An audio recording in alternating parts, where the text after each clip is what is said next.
على صفيح الدجى كانت عباراتي تكتظ بالاشتياق لقادم آتي، تغفى جفون أنام الله نائمة وترفض النوم عيني من معاناتي. فلست أدري أشوق يعتري خلدي أم زائر الحب لا يخشى مناجاتي.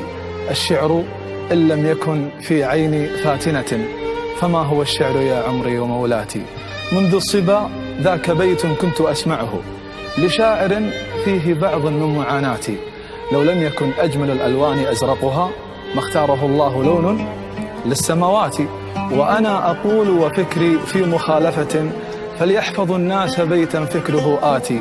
لو لم يكن أجمل الألوان أسودها فكيف تسبي رموش الطرف مشهاتي. وانت كحيلة بدون الكحل يترفع فديت عينش بعيني كل ما تاتي.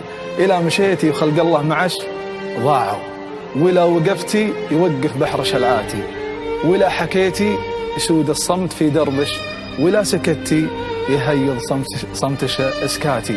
ولا راحوا الغيد للحفلة وهم قبلش يدعون يلا عساها صدق ما تاتي.